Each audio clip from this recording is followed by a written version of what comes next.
नमस्कार साथियों group D की वैकेंसीज आ चुकी हैं और आप में से बहुत से विद्यार्थी लगातार फॉर्म भरना शुरू भी कर चुके होंगे। लेकिन फॉर्म भरने से पहले ये वीडियो जरूर देख लीजिएगा क्योंकि ये वीडियो आपको बहुत ज़्यादा मदद करने वाली है। ये इससे आपको आइडिया लग जाएगा कि आप जिस जोन में पेपर ये फॉर्म भरने वाले हैं उस जोन में क्या संभावित कट ऑफ जा सकता है और कौन सा जोन यहाँ पे डेंजर जोन है, रेड जोन है, कौन सा जोन यहाँ पे सेफ जोन है, कहाँ पे कट ऑफ के चांसेस थोड़े से कम रहने वाले हैं। तो इसका एक छोटा सा तुलनात्मक अध्ययन है जो किया है वो आपके सामने यहाँ पे रहने वाला है। मैं आपको बताना चाहूंगा किस तरह से यह अध्ययन जो है किया जा रहा है और कैसे ये जो फ्लो चार्ट है, ये फ्लो जो डायग्राम है, ये आपको बहुत ज्यादा मदद करेगा। पहले जरा ये लिख लीजिए कि 2019 में साथियों जो ग्रुप डी की वैकेंसीज आई थी वो तकरीबन 1,03,769 पद थे और उसके अकॉर्डिंगली यहाँ पे जोन में कितनी कितनी पोस्ट आई थी वो यहाँ पे दी जा रही है।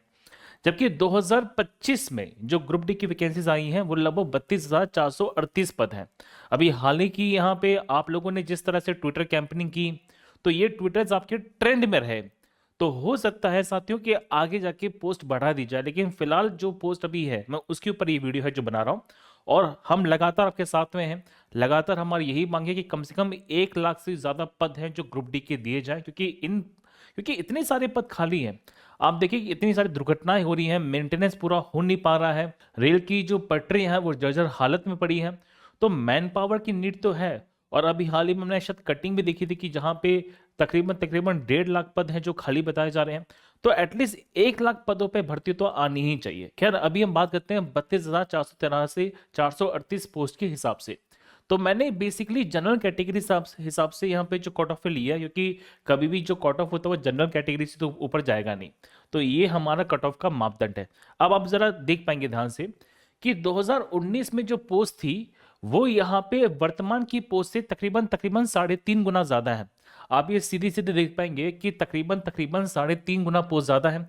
तो मैं रफली इसको 3:1 का अनुपात लेके चल रहा हूं। मतलब अगर हम बात करते हैं यहाँ पे 1 सीट है तो यहाँ पे पहले 3 सीट हुआ करती थी। तो आप ये मान के चलिएगा साथियों कि अनुपात यहाँ पे 3:1 के आसपास का है और यही मेरे मापदंड है। अब जरा यहाँ पे दिखना शुरू करिए।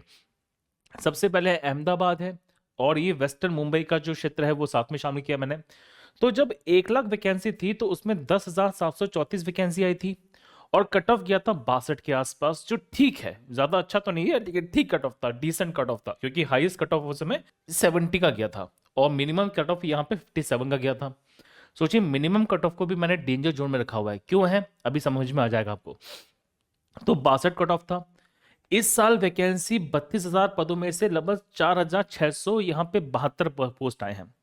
तो देखा जाए तो अनुपात यहाँ पे 3 से तो कम ही है, मतलब 2.5 के पास पास बैठ रहा है। तो मैं बताऊं कि सीटों के रेशो के हिसाब से तो यहाँ पे सीट्स ठीक हैं, यहाँ पे पोस्ट ठीक है और बहुत से विद्यार्थी पोस्ट भरेंगे। तो इसको मैंने देखिए साथियों एवरेज कैटेगरी में रख दिया है या सेफ जोन में रख दिया है। आप यहाँ से फॉर्म भर सकते हैं। और खासकर वो जो लोग हैं, जो मैं बता दूं यहाँ पे गुजरात का जो इलाका है साथियों, खासकर या जो लोग जो मेट्रोपोलियन सिटीज में रहना चाहते हैं और भविष्य में चाहते हैं कि हाँ थोड़ा सा आगे पढ़ सकें, ज़्यादा हेक्टिक नहीं चाहते अपनी लाइफ को, तो वो यहाँ से ज़रूर भरिएगा। तो ये सेफ जोन के लिए हो सकता है। इसी तरह से इलाहाबाद भी है, क्योंकि 1 लाख वैकेंसी जब आई थी उसमें लगभग लगभग 4,500 पोस्ट थी, यहाँ पे 2,020 पोस्ट है। तो रेशियो में ज़्यादा डिफरेंस नहीं है। कट ऑफ भी यहाँ पे लगभग ठीक ठाक गई थी। तो ये दोनों मेरे लिए सेफ जोन है। अब आते हैं अजमेर और जयपुर वाले इलाके में। 1 लाख जब वैकेंसीज थी तब यहाँ पे 5,249 पद थे। इस बार यहाँ पे 1,433 पोस्ट है। सोचिए जब 5,249 पोस्ट थी तब यहाँ पे कट ऑफ थी 68 के आसपास। तो इस बार साथियों जो कट ऑफ है वो बहुत ज्यादा हाई जाएगी, इसलिए इसको मैंने इस पर डेंजर जोन में रखा हुआ है। सेम यहाँ पे बैंगलोर हुबली का क्षेत्र है, क्योंकि ये सबसे ज्यादा डेंजर है। मैं आपको बता दूं कि सबसे ज्यादा डेंजर अगर मैं किसी को मार्क करूंगा, सबसे ज्यादा डेंजर, मैं बिल्कुल भी सजेशन नहीं दूंगा आप लोगों को। यदि आप लोग साउथ के नहीं हैं और आप इसको मत भरिए, मेरे तो पर्सनल सजेशन यही है। क्योंकि हुबली का जो साथियों इस बार यहाँ पे सीट है वो 503 है। पिछली बार कट ऑफ यहाँ पे 66.3 थी। इस बार कट ऑफ बहुत ज्यादा हाई जाने वाली है क्योंकि सीटें बहुत ज्यादा कम हो चुकी हैं। आप देख पाएंगे कि 7,167 पोस्ट में से अब यहाँ पे मात्र 503 पोस्ट हैं। तो कट ऑफ यहाँ की बहुत ज्यादा हाई जाएगी। इसके अलावा भुवनेश्वर, भोपाल, चेन्नई, ये सबके सबके सेफ जोन में है क्योंकि यहाँ पे सीटों का अनुपात भी ठीक ठाक है।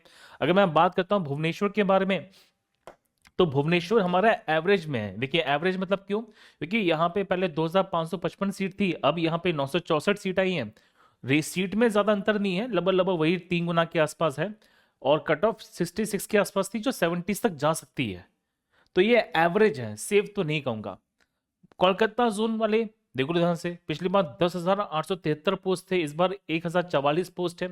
कट ऑफ बहुत ज्यादा हाई जाने वाली है, बहुत ज्यादा हाई जाएगी, तो इसको आप भरने से बच सकते हैं। इसी तरह से मुंबई सेंट्रल, पटना और हाजीपुर का जो क्षेत्र है वह एवरेज में रखा है। सबसे ज्यादा सेफ अगर मैं मानता हूं तो दो हैं साथियों, पहला है गुवाहाटी और दूसरा है बिलासपुर। ऐसा क्यों है भैया? गुवाहाटी में साथियों पिछली साल पोस्ट थी यहाँ पे 2,894, जब 1 लाख वैकेंसीज आई थी।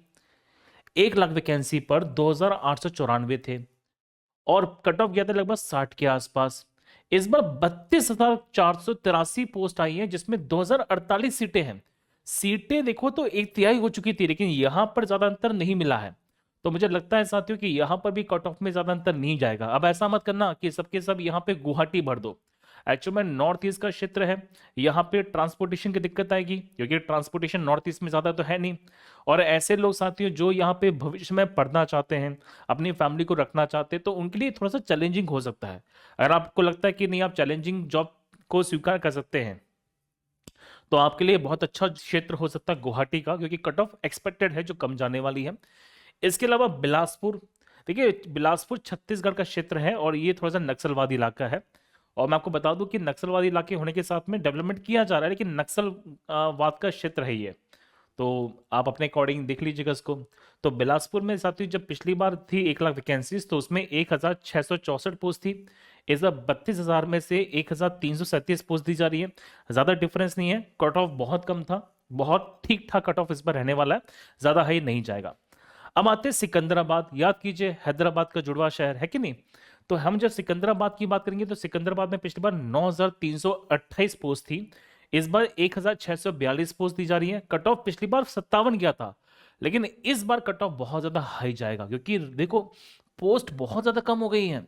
और सिकंदराबाद क्योंकि डेवलप्ड इलाकों में से एक है, तेलंगाना में आता है, बहुत से लोग होते हैं कि चलिए भर देंगे, लेकिन इस बार कट ऑफ बहुत ज्यादा हाई रहने वाली है, तो डेंजर जोन में डाला मैंने इसको। इसके अलावा चंडीगढ़, नई दिल्ली, गोरखपुर, ईस्टर्न कलकत्ता, ये सब के सब मेरे अकॉर्डिंग डेंजर जोन में है, क्योंकि मेरे को लगता है ऐसा कि कट ऑफ हाई जाने वाली है। अब आप लोग अपने अकॉर्डिंगली यहाँ पे चीजों को चूज कर सकते हैं। मेरा मानना ये है कि आप जब भी जोन में फॉर्म भरें तो 3 चीज को प्राथमिकता दीजिए। पहली बात तो ये कि आपका ट्रांसपोर्टेशन कन्वेंस मिल रहा है। ऐसा ना हो कि कोई व्यक्ति रहने वाला है साथियों कर्नाटका का और वो फॉर्म भर रहा है कहाँ पे, हुबली में, सॉरी वो फॉर्म भर रहा है गुवाहाटी में। अब कर्नाटका का रहने वाला व्यक्ति अगर गुवाहाटी में फॉर्म भरेगा तो जो छुट्टियां मिलेंगी साथियों उसको आने जाने में व्यर्थ हो जाएंगी। आप समझ पा रहे हो जो मैं कह रहा हूं? तो ऐसा ना हो कि हाँ कम कट ऑफ के चक्कर में आप एकदम अपोजिट जोन में चले जाएं, क्योंकि आप यहाँ पे अपनी मैक्सिमम छुट्टियों को साथियों आने जाने में निकाल देंगे। और रेलवेज की जॉब इतनी टफ जॉब होती है, आपको कभी भी साथियों छुट्टियों से वापस बुलाया जा सकता है, चैलेंजिंग जॉब होती है। आप समझ सकते हैं। अगर आप जैसे अधिकारी पोस्ट पे जाते हैं, आप जैसे अगर एनटीपीसी में एलपी बनते, आप यहाँ पे एसआई बनते, मैं बोलता बिल्कुल भर दीजिए, क्योंकि वहां पे आपको थोड़ा सा पर्क मिल जाएंगे, रिलैक्सेशन मिल जाएगा। लेकिन ग्रुप डी के अंदर आपको वो सब सुविधाएं नहीं मिलने वाली है। तो मेरा मानना यह है कि आप एटलीस्ट अपने जो क्षेत्र है, आपका जो क्षेत्र है उसके 1,000 किलोमीटर के दायरे में ही साथ ही जोन को भरिएगा, ऐसा मेरा मानना है। अब आपके 1,000 किलोमीटर के दायरे में जो क्षेत्र आपको बेस्ट लग रहा है कि हाँ यहाँ पे कट ऑफ कम जा सकती है, वो भर सकते हैं। क्योंकि जब आपकी जॉब लग जाती है ना, तो जॉब के बाद फैमिली बहुत ज्यादा प्रायोरिटी में आ जाती है। अभी हो सकता है कि आप जवान हैं, आपके लिए घर बार इतना ज्यादा मैटर ना करता हो, लेकिन जब जॉब लग जाएगी तो उसकी 10-20 साल बाद आपके लिए आपका घर प्राथमिकता होगा। और उस समय आपको ये याद आएगा कि शायद मैं अपना जोन कुछ बदल सकता था। बाकी जो तैयारी करने वाले विद्यार्थी हैं उनको लगता है कि नहीं ग्रुप डी तो मेरे लिए सिर्फ एक छोटी सी पोस्ट है, इसके बाद मुझे तैयारी करनी है, तो आप अपने अकॉर्डिंग जो चाहे वो जोन भर सकते हैं यदि आपको भविष्य के लिए तैयारी करनी है। तो मेरा मकसद था आपके लिए छोटी सी वीडियो बनाना। बस ये बताना चाहता हूँ कि ऐसा मत करिए कि यहाँ पे किसी भी कम कट ऑफ के चक्कर में कोई भी अलग जोन ले लीजिए। ऐसा ना हो कि अपोजिट जोन में चले जाए, फिर आपको दिक्कतें पैदा होना शुरू हो जाए। तो ये छोटी सी वीडियो थी आपको जो बहुत ज़्यादा मदद करने वाली है। बाकी साथियों आप पढ़िए, ऑलवेज विद यू। अगर आप कुछ कहना चाहते हैं तो आप मुझे कमेंट सेक्शन में कह सकते हैं। कुछ पर्सनल मैसेज भेजना चाहते हैं आप मुझे इंस्टाग्राम पे फॉलो भी कर सकते हैं, मैसेज भी कर सकते हैं। बाकी सबसे इंपॉर्टेंट बात यह है कि आने वाले सभी परीक्षाओं के लिए मैं स्टैटिक जीके की बहुत ही शानदार यहाँ पे क्लासेज जो लेके आ रहा हूँ। यदि आप लोग यहाँ पे स्टैटिक जीके पढ़ना चाहते हैं तो आप हमारे इस परिवार से जुड़ सकते हैं, और जहाँ पे बहुत बढ़िया तरीके से कंटेंट है जो दिया जा रहा है।